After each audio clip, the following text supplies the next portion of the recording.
Progress can bring many advantages, but there are things that it absolutely cannot cure, and among them human imbecility. How can you not notice, indeed, how can you not notice even more, in a historical period like this, where we have a flourishing of technology in almost all areas, to see how much man can sometimes be or continue to be a fool?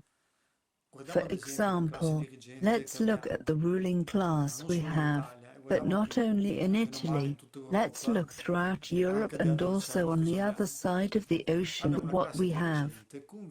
We have a ruling class convinced that for reasons of opportunism or fear, man renounces what is his own raison d'etre, therefore that of being social, of being a social animal, which is what distinguishes us from the simpler forms of life.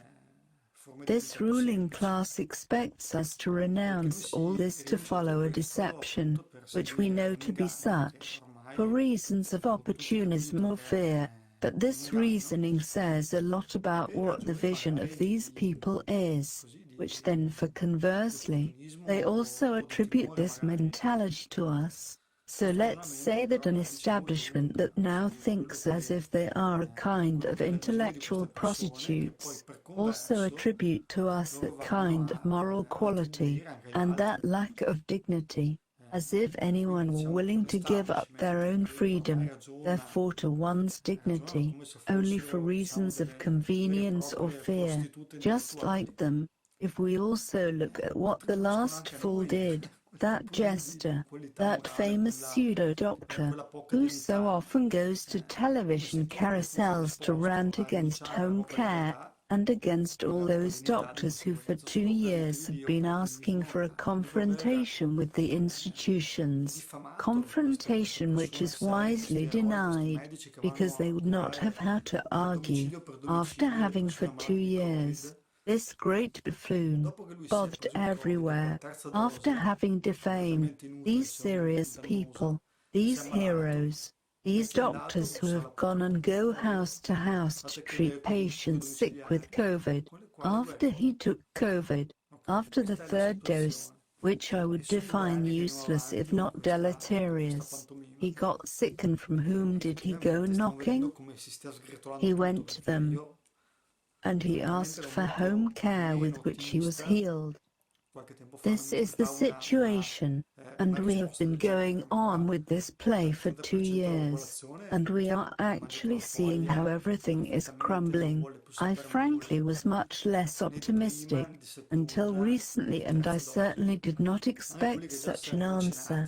But here already 30% of the population has eaten the leaf perfectly and does not want to go any further with it, neither the first, nor the second, nor the 3rd dose.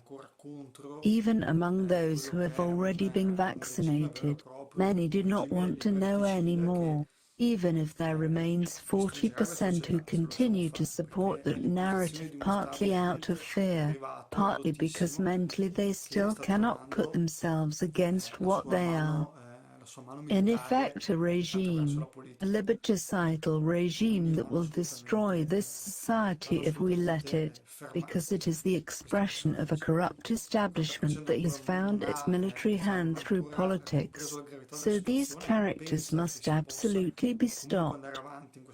That 40% of the population has not yet fully understood the gravity of the situation, and thinks that we can go on like this, even knowing that there is absolute bad faith, and then there remains 30% who instead believe it or prefer to have faith that having to accept living in a corrupt and totalitarian regime.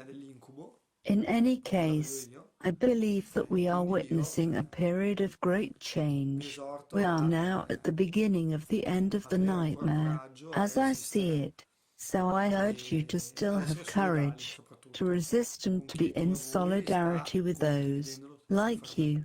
He is sharing the same burden, because it is important that we count on ourselves and that we become aware that we are absolutely not alone. Okay. With this reflection, I greet you and hope to speak to you again soon.